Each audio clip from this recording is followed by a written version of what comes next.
Karibu sana kwenye kipindi saa 7:22. Grace EKIRAPA, karibu sana kwenye kipindi. Mbona unakaa tense na hii ni kazi unafanyaga? Unakaa try kusettle. I was really anxious because we got lost, and then I came here a long time ago in Kuja, I think when maybe like 6-7 years ago, the building. Oh, okay. So ukitafuta kazi pengine? No, nilikuja interview. Okay, wow. Which station? East FM. Do I even remember? Do I even remember it was station gani? This was a long time ago. No, Kiss TV. Kiss TV. Kiss TV is here, right? Yeah. Yes, Kiss TV. It's part of Radio Africa. Yes. Oh, that's okay. when I get. Okay. Ilikuwaje ulipata kazi ama ilikuwaje? No, it was nilikuwa nafanya KBC. Okay. The show Angaza. So nikaitwa nikuje kama artist. Actually a host. Nilikuja kama kufanya tu interview kwa okay. Yeah, I think nilikuwa naanza. Ilikuwa ni mahojiano tu ya about me, yeah, sio mahojiano ya kutafuta kazi.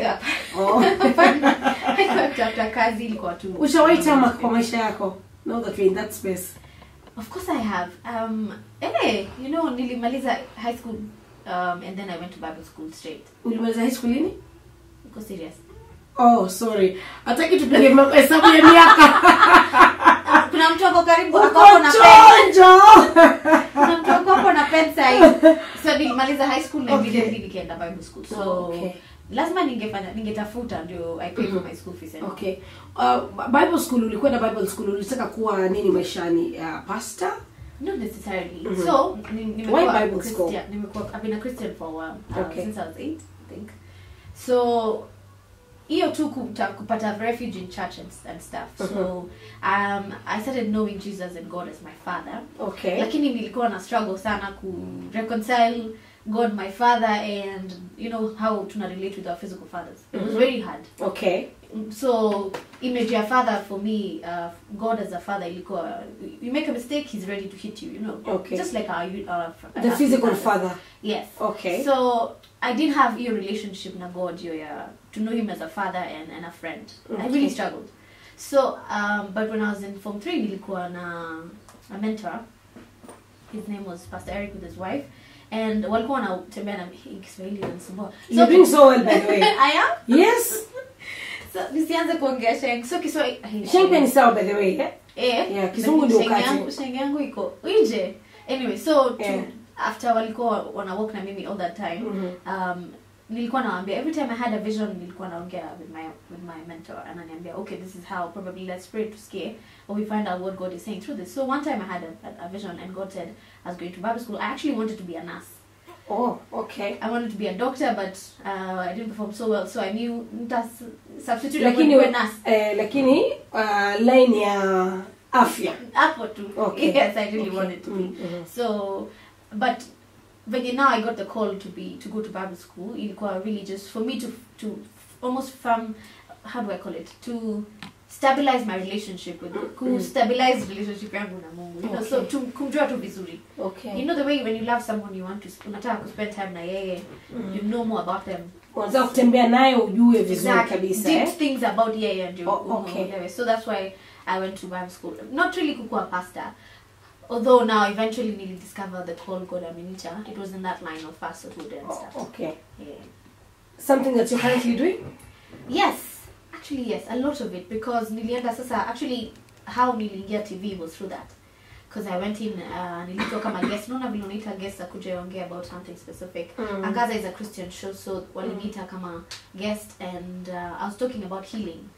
Okay. And ku encourage to watu about healing and what does the Bible say about healing. Okay. After that wakaniita tena, and the third time, the fourth time wakaniuliza if I wanted to co-host. For permanent.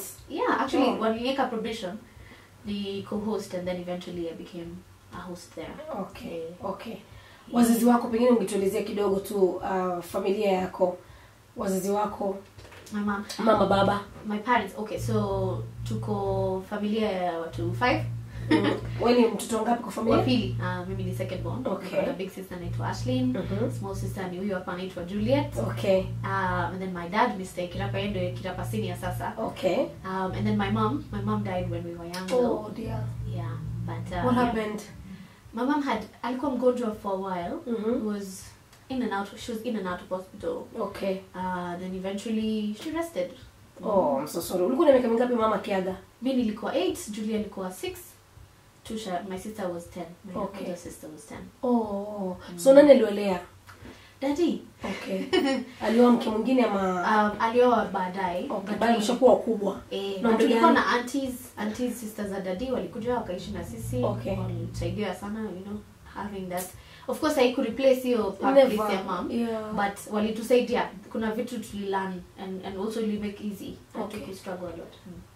So unasema mama ulimpoteza ukiwa na miaka 8. Yes. Okay. Na mliweza kukuzwa na the aunties kwenye familia. Yes. Growing up without a mother hakika ni ngumu zaidi, especially inafika umri fulani, your teenagehood. Kuna vitu ambavyo utakuwa comfortable zaidi kumuuliza mama. When you're getting your first period, you know what I mean, ni ngumu kidogo kwenda kwa daddy, lakini inakuwa ni rahisi kwenda kwa mama.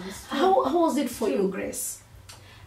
First of all, my dad alitry sana. Even before my aunties came to live with us, my dad tried. Like alikuwa anatuchana nywele. Oh. I remember akituchana nywele and stuff. But now after aunties wamekuja, tulikuwa na hiyo relationship. So tulisaidika, let me say.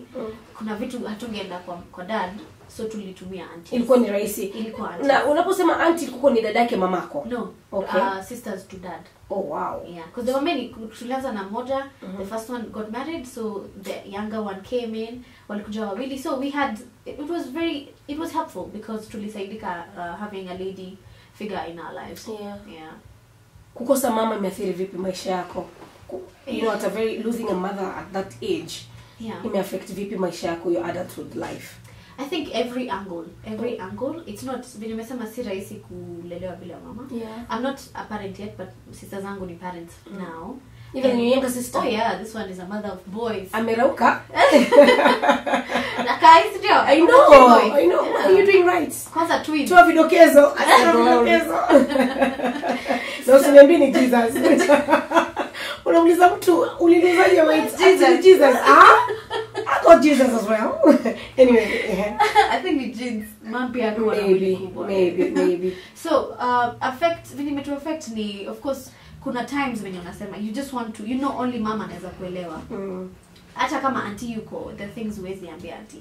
Like tukiwa Sunday school, I remember tuko naenda church, and then tumeenda na auntie, but wazazi wa mtu anakujia anakuambia, I'm going, my mom has come for me, unajua.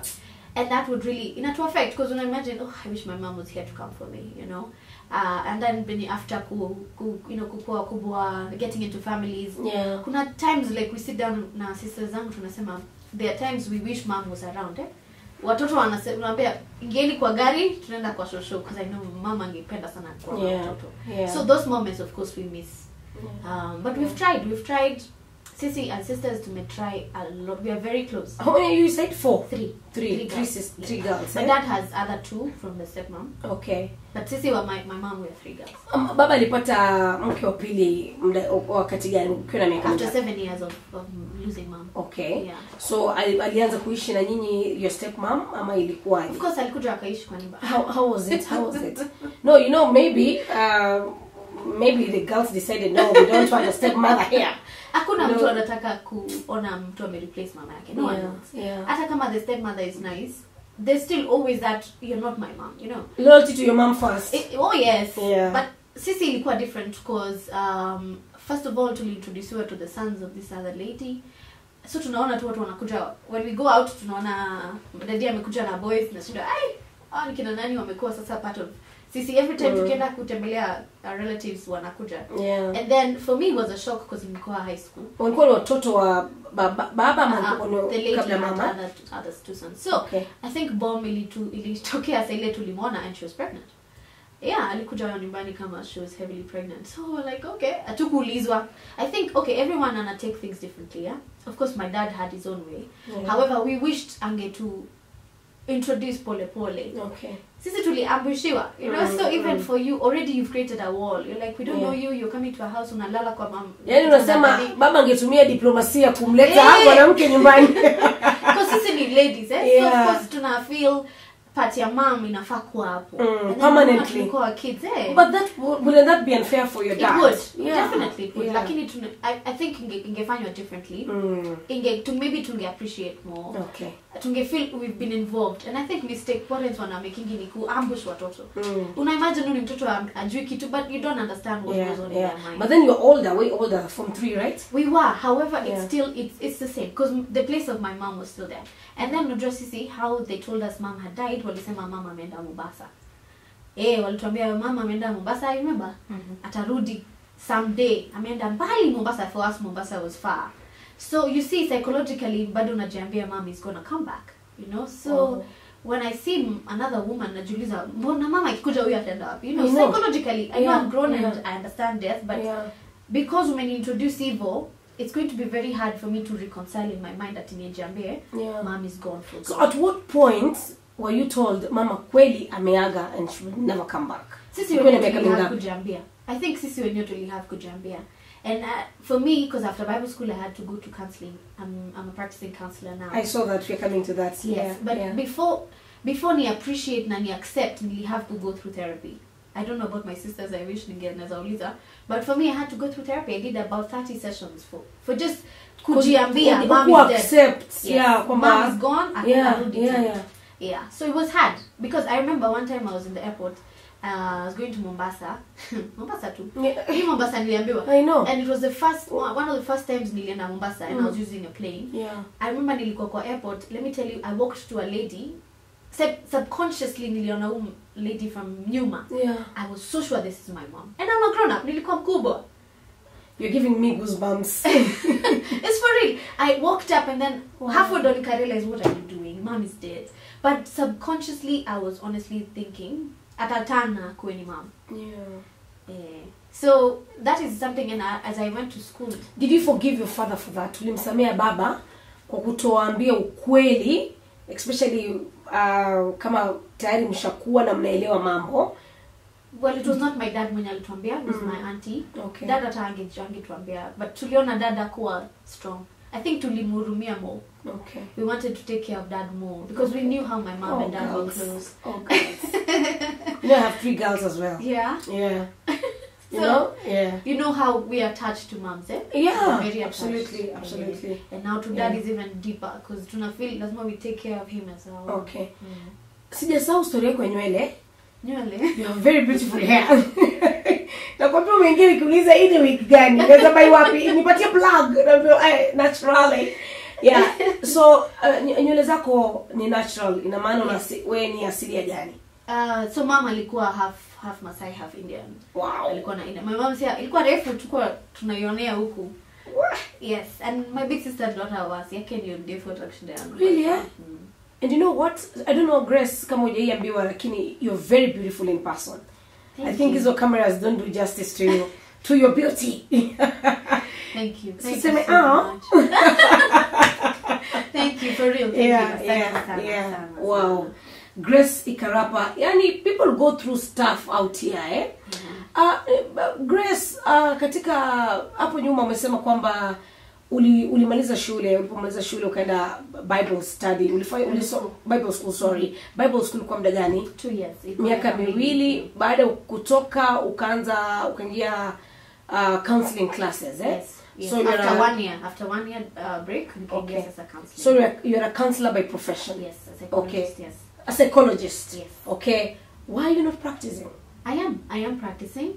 Ni vile sasa unajua sasa sisi bado hatuja embrace hiyo maneno ya counseling. Why? Kenyans have not embraced it as much. So tuongelelei sana. However kuna bado avenues kama at Amani Counseling Center huko ndo nilisomea. So tunapatia opportunities ya kufanya huko. And then we also have voluntary, like for me nilifanya Nairobi West Prison for about a year. Yeah. Men's prison. I was doing counseling for them for about a year. So una find two hizo avenues, but having my own practice bado. So I'm just mobile for now. Okay. Mtu akikuita unakwenda. Yes. What are your charges like? Okay, we charge 3,000 an hour. Wow. 3,000 an hour. Couple is different. By the time nimesema jina yangu na nimelia, tao yangu imeisha. 3,000 yangu imeisha. But you know, we'll make it worth your while. You know, that's the thing, because unajua counseling again, session moja is not enough. Yeah. Session moja it's is expensive. Not enough. It's worth it. It's worth it. However, kama unafanya contract, probably 10 sessions, of course you have to find a way to work around it. Okay. Yeah. Okay. Unasema ulipoanza TV, msikilizaji, by the way, iwapo ndio unawasha radio and maybe you don't really understand huyu ni nani, lakini masema ameleta. Grace EKIRAPA ni mtangazaji katika NTV, yes. Every Sunday, okay, kipindi cha Crossover 101 akiwa na DJ Moh, yes. Okay. Kuanzia ni 6 to 10, yeah? No, is it 7 to? Say okay, time may change because you know churches bought wamenunua time kwa TV because of corona when people na church, so time will move, but usually it's from 10 to 1. Okay. But now it's 11:30 to 1. Uliwahi jiona kwenye TV? You know, like permanently that this is now your gig. But nikiwa dogo, yes, when we were little tulikuwa tunasimama kwa mirrors tuna pretend tunasoma news, even her. Sijui kwa nini akaingia kwa TV. You know, you keep on referring even her. Sijui labda ukuje karibu. My sister. Utaki. Sister ko si mtu wa media. She's amefanya adverts kwa TV, but sijui kwa nini anaogopa nini. Okay. Iwapo una swali kwake Grace EKIRAPA, msikilizaji, unaweza kutuma ujumbe wako 22494 kwa nambari yangu ya SMS @masawe_japan. Join the conversation kwa Twitter, Insta, Facebook. #yetu ikiwa ni Jambo Masawe. Mambo yalivyokwenda after being in a relationship for 4 years. Unajua, tuseme tu kweli Grace, ni kwamba watu wengi wanapokuwa katika uhusiano wa muda mrefu, alafu inakuwa ni ngumu kwanza kuachana. Okay? But ni ngumu zaidi kuingia katika uhusiano mwingine, alafu tena unakuja kuachana ama kuachwa or whatever what happens. Okay, so unasema you don't want people to judge you. Umeelewa So utakuwa unatuelezea that in a feel.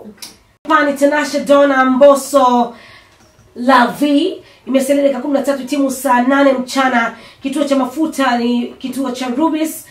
Kituo hiki cha mafuta ni kampuni moja inayoongoza mafuta ya Ufaransa ambayo imenunua vituo vya huduma vya Kendall, Gulf Energy na Cobel. Vituo vipi vya Rubis viko jijini Nairobi na viunga vyake, that is of course Kitengela, Ruiru, Kikuyu, Rongai na maeneo tofauti. Unapofika katika kituo hiki cha Rubis ni kwamba unapata kadi ya Rubis.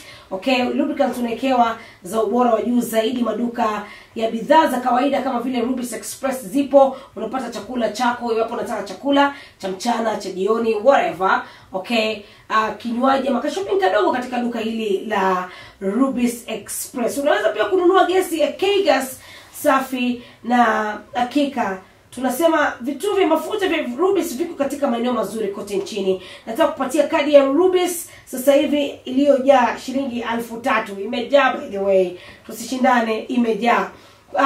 Vituo vya mafuta vya Rubis tunasemaje, making your life's journey better. Nitumie ujumbe kwa 22494. But right now, ndio nawasha radio karibu kabisa, niko naye mtangazaji wa kipindi Crossover 101, right? Yes. Be Grace EKIRAPA. Grace EKIRAPA amekuwa katika uhusiano, msikilizaji, kwa miaka 4. You know, 4 years katika mahusiano. And I was reading somewhere, Grace, ulisema kwamba nikikunukuu, unasema kwamba you were really hurt in this relationship. Ila tu kwamba you didn't give out details. What happened? Ilikuwaje? So 4 years was ilikuwa I think watu wakupata details wali get it out of context. 4 years ilikuwa the same person but aliniacha 3 times. Why? Alisema would a sane man leave such a beautiful woman? Alisema ameenda kuomba. Wapi? Aombe ajue kama Mungu. Alienda mlimani. Alikuwa around. So what happened? So the first time alipokuacha. The first time aliniacha, nilikuwa najua before hata niingie kwa relationship. I took time ile ku find out what exactly is this it, Mungu ni hii ama sio. And I remember that the first time we meet na yetu tulikuwa na huyu sister yangu kutoka Bible study. Akatusimamisha kwa barabara, then we said hi, and huyu aliniambia, Grace, that's your husband. Na hapo anamjua, hatuko tunamjua. You lie. I'm serious. She's the one akafika huko kambe. Who was this guy, your neighbor? No, a total stranger. Total stranger. He's a man. Bible study ilikuwa mnatoka saa ngapi? 8. Tulikuwa nafanya Bible 8 study PM. ya K-Crew Bible study ilikuwa inafanyika town. Okay. This is kitambo. This is 2014. 2013. Okay. So after hiyo tukakuwa friends, and then when he asked me out I was like no, I'm not sure. So wait a minute. This is a total stranger. Anatembea.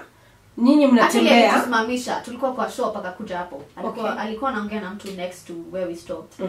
So when alituona apparently amekuwa kitu watch. I mean alikuwa anani watch for a while. Crossover.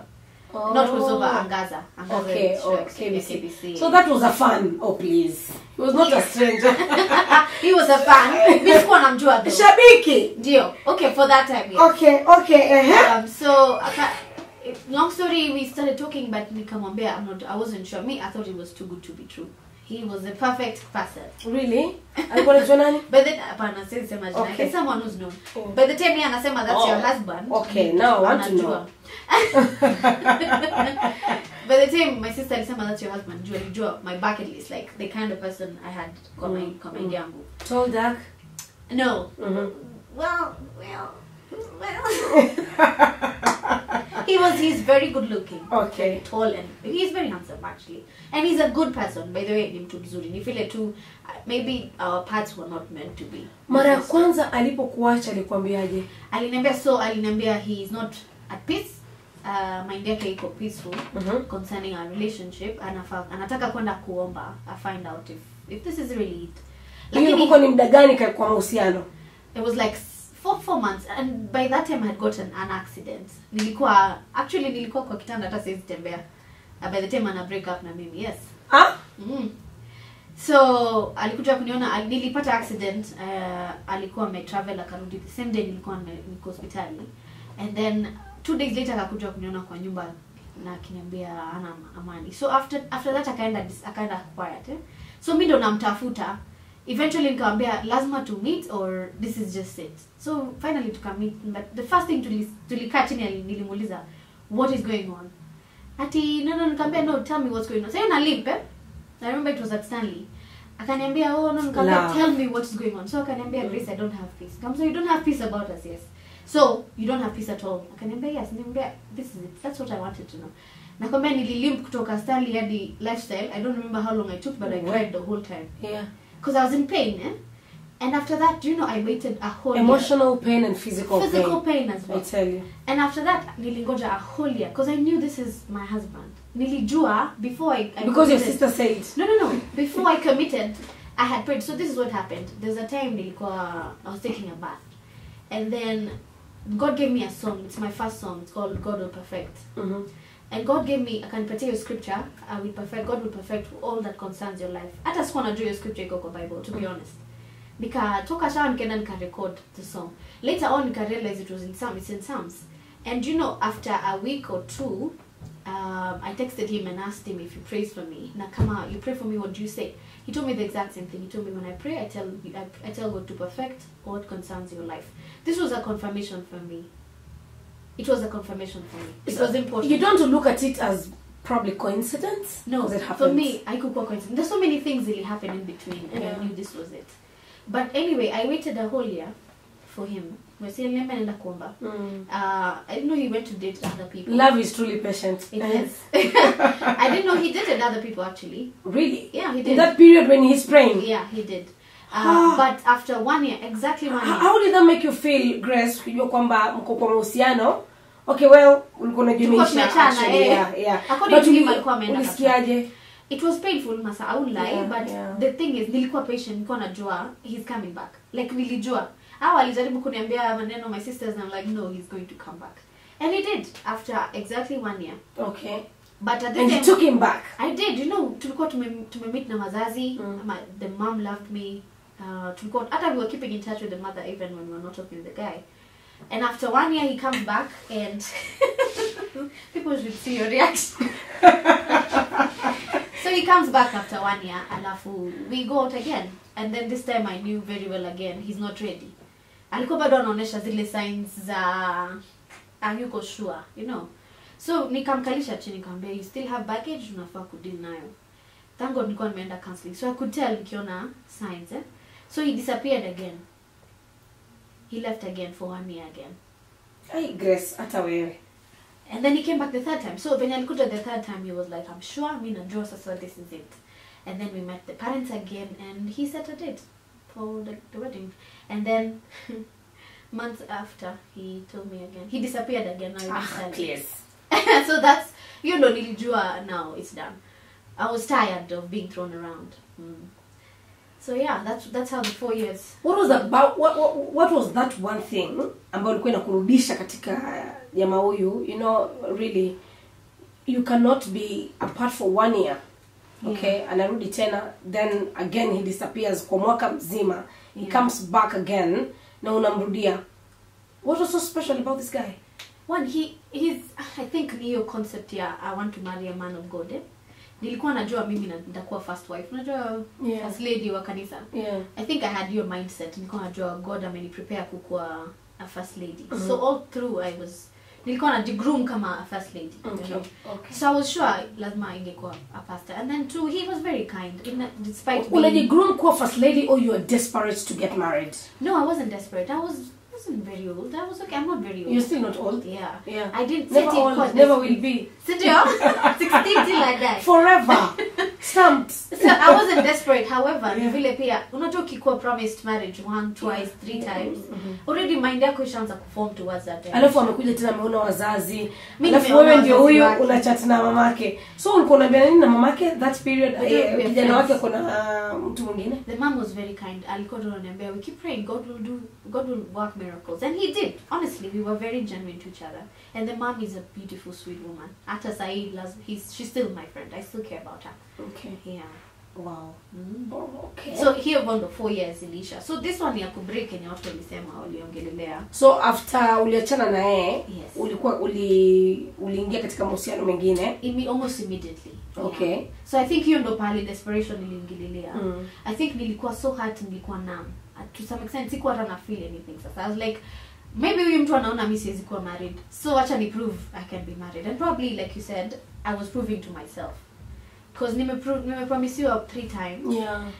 My family is going through the same heart that I am going through. Unajua pia wako excited when we meet the same guy. He was a friend to all of us.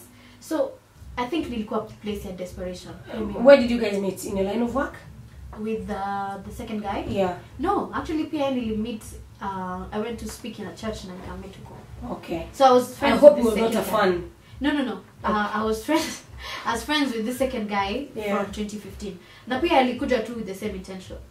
I'd like to be in your life for a while. I mean forever. You know, I like you, I want to marry you. So but nilikuwa in this other one, so I was like, no, we can't be. But ilifika a place sawa nilisema, see there's this guy who loves me to death. Yeah. Why not? And nikaji skuma kwa relationship, which I feel I regret every bit of it because I caused someone pain who did not deserve. He alikuwa ameachwa ni mimi, but sasa na unajua ilifika mahali katika hayo mahusiano yako mengine ni kwamba alikuja nyumbani mpaka akatoa mahari. Alitoa mahari. Okay. Na story yenyewe niliweza kuona imeweza kupostiwa kwa mitandao. Nikaenda pale chini nika scroll down kwa comments. Ila tu kwamba kuna one comment that stood out. Mmoja alikuwa anasema rudisheni mahari. Ni kitu ambacho mlifanya pengine? No, we haven't. Hatujakuwa tukikeep in touch. I think pia yeye alitaka ku disconnect kabisa na mimi. Okay. I have not spoken to him. Hata engagement ring alitumana ichukuliwe.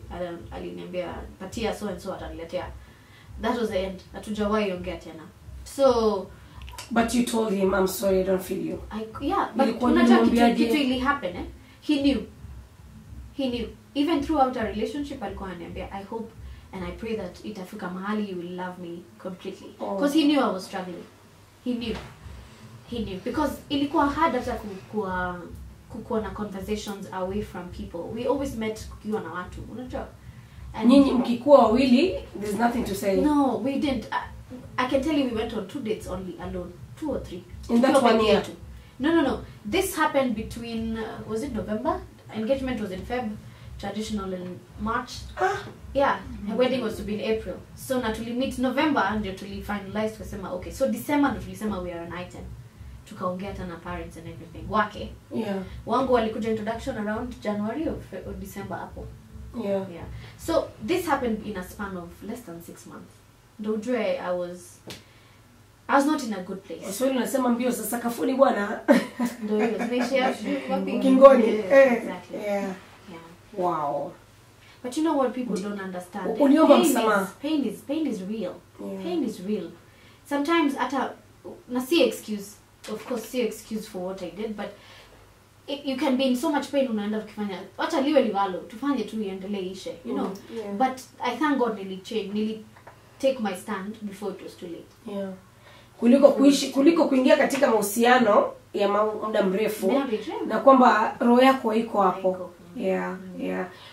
Kuna msichana na kusikiliza sasa hivi Grace na maybe yuko katika mahusiano, you know, wazi kwamba your first relationship it was never meant to be. Yeah. You know, you are in love with yourself clearly. Okay, na ya pili it was the other way around kwamba this other guy was so into you lakini wewe haupo. Kuna watu hulazimisha mahusiano. Okay, kuna mtu sasa hivi anaingia katika mahusiano, they want to get married like tomorrow. Yeah. Kwa mtu ambaye umepitia kitu kama hiki unaweza kutoa ushauri gani? And na seta pia watu wanataka kuolewa tu immediately, but pia wale wako kwa relationship wanajua it's the wrong thing. Lakini juu watu wataongea wakitoka wanataka kukaa. Yeah. I've seen a lot of messages like that on my Instagram. Mimi nitasema be honest with yourself. Unajua you can't lie to three people, God, the devil and yourself. You can't. Unaweza tudanganya sisi wote, lakini these 3 people you can't lie to. So be kuwa tu honest na yourself. Jiite mkutano. Kama ni haraka unaharakisha. Imagine itakuwa kama yangu itakimbia. Yeah. Alafu ishe ingie kwa shimo. Yeah. And itakuwa hard hata kurudi from that. It's very difficult to return because pia mimi nili go through hell. I had insults from left, right and center. Inbox yangu ilikuwa na maneno. Nilikuwa natembea town nikisikia na feel kama mtu atandushia mawe. Nilikuwa scared. Yeah. Because the guy came from a church that had so many people, na watu walikuwa wanajua about it. So nilikuwa very very scared. Nani anaweza sema nini? Who will say what? I even didn't go live for a while. Najua mtu anaweza kuja hapo live aongee bye. Lakini muliketi chini mkazungumza ukamwambia this is how I feel and I'm sorry. Yes. We said, and you know, he even prayed for me. Aliniombea hapo. Wow. And I knew this was probably something maybe he meant well, or maybe he didn't understand the magnitude. Okay. Because it was a week after two or 1 week after traditional wedding. So tumeshafanya harusi ya traditional, eh? Yeah. So clearly ilikuwa na magnitude. People wangeuliza maswali, but he prayed for me, told me, Grace, I know umefanya this because it's something that you've done for real, it's from your heart. I know it's true. It's unfortunate it may happen. I wish ingekuwa different. Yeah. And he prayed for me and told me, God bless you in your new journey. But later on, of course, aliniandikia, akaniambia venye roho yake ina feel, which was okay. Give you a few lines. Yes, which was good okay. Lines. You know? How he felt. Yeah. That's the natural reaction. Exactly. Eh? But then I was waiting for that reaction, eh? Yeah.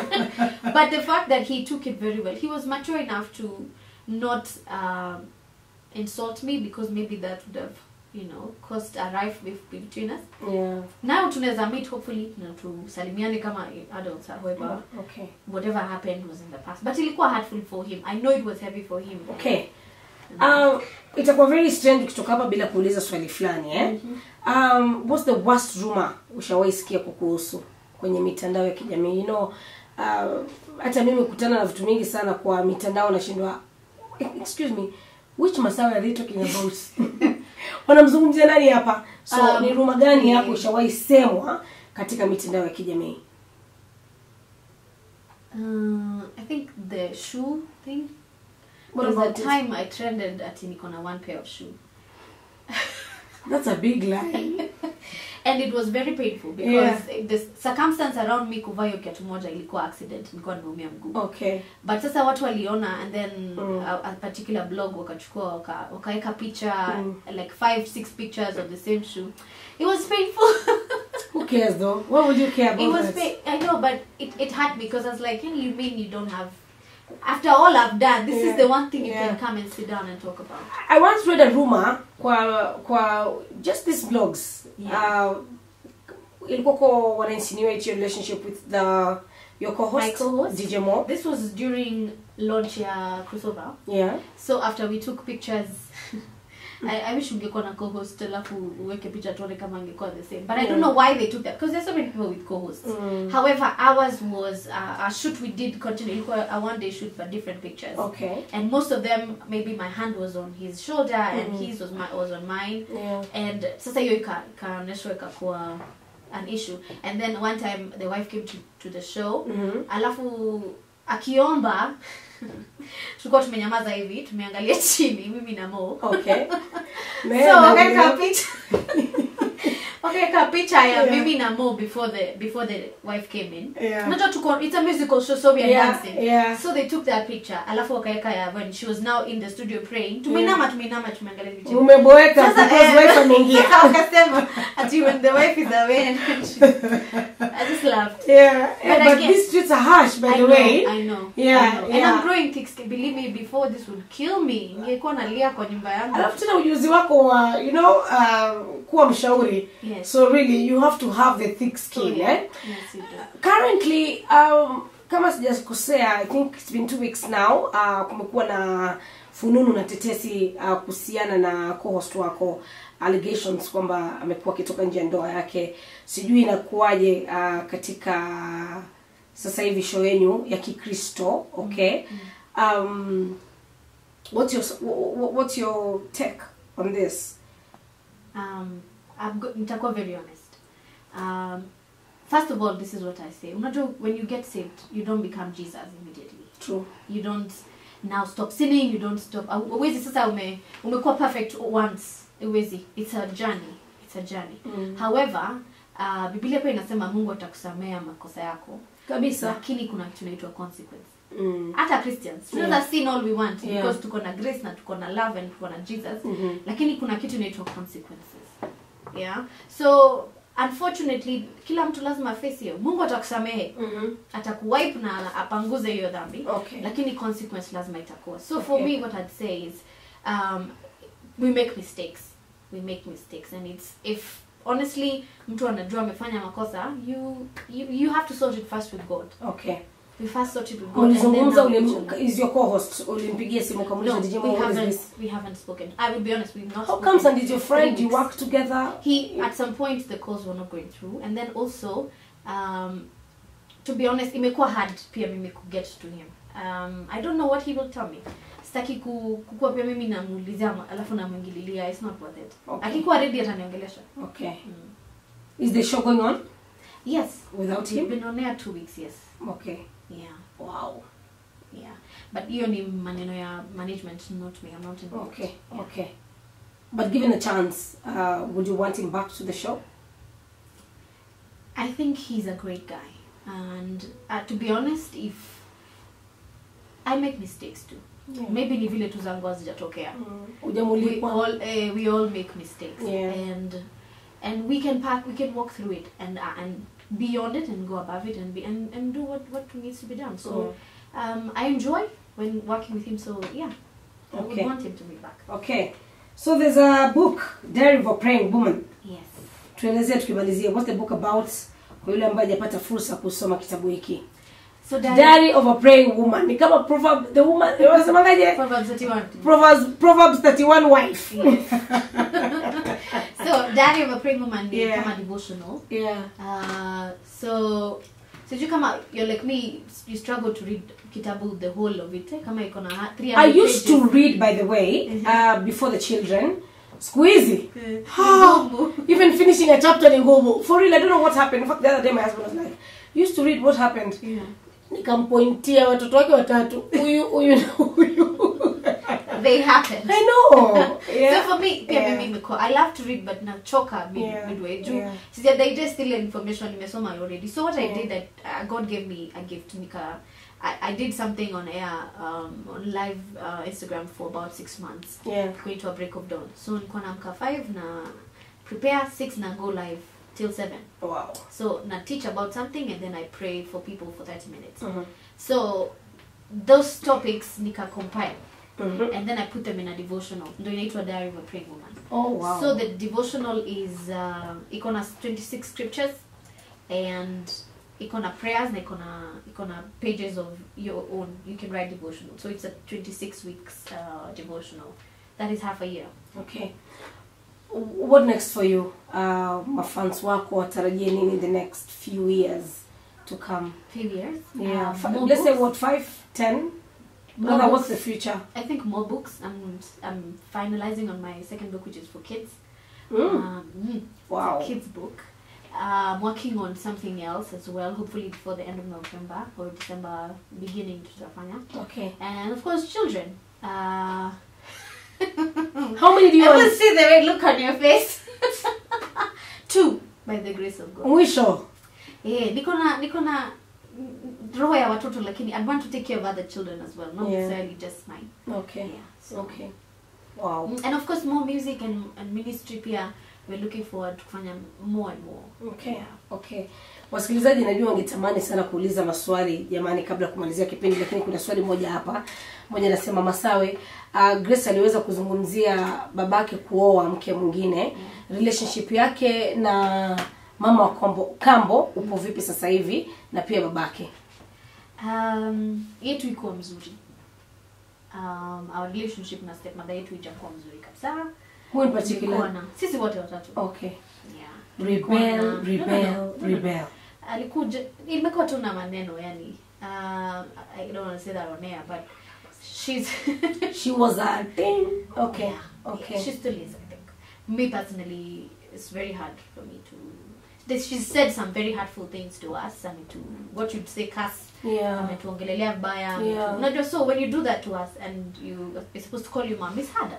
And of course now pia dad may drift kidogo because of that, but we still manage to keep that closeness with our father. But tunajaribu, it's not easy. Okay. It's not easy. Yeah. Wow. Yeah, so you know what they say about mama wa kambo, eh? Si rahisi, sio wote wabaya na sio wote pia wazuri, eh? Yeah. So anyway, maneno kwa mwisho my dear as we are winding up.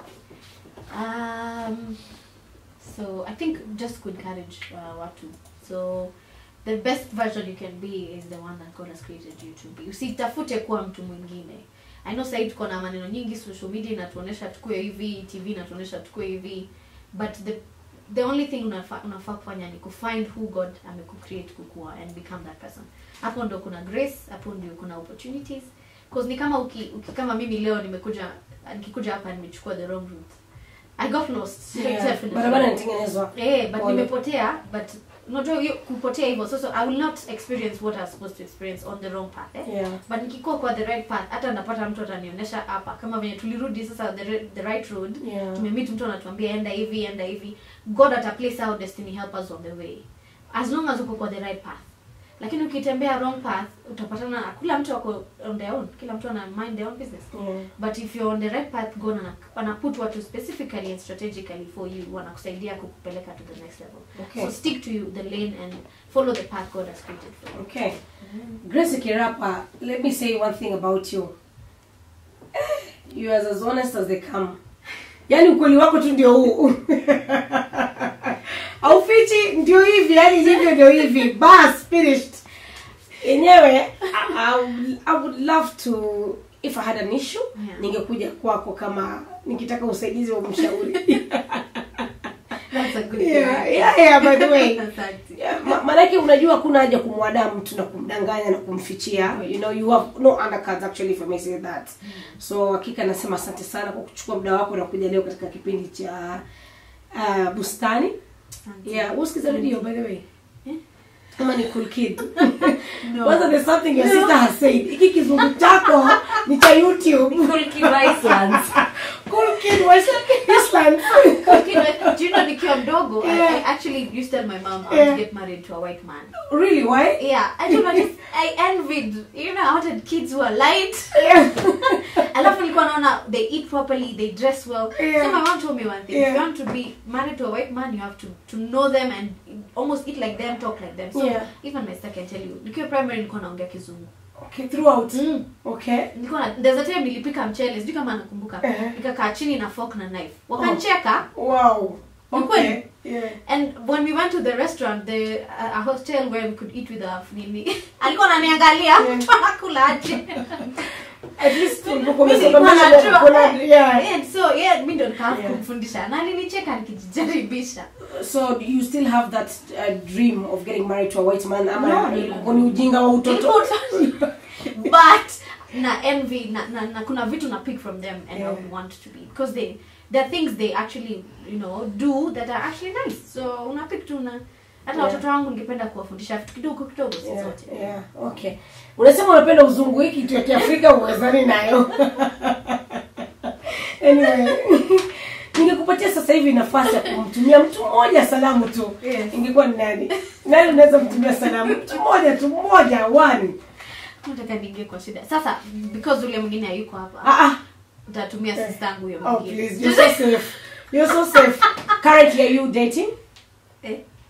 Oh please. That's a yes. I mean, I'll say I am where I need to be and I'm the happiest I've ever been. Wow. How long now? Long enough. Mtu anayejulikana yuko kwa media ama na kuona penye unaenda. I'm seeing where you're going. Oh, okay. When the time comes, you will know. People will know. Yeah. But you're happy? Very happy. Yeah, you're glowing by the way. Right? Yeah, you're glowing. Sitasema ni tiza. That's mzungu. Okay. Wow, Grace, tutoke tuende. Actually I'm overrun na 16 minutes. I need to leave.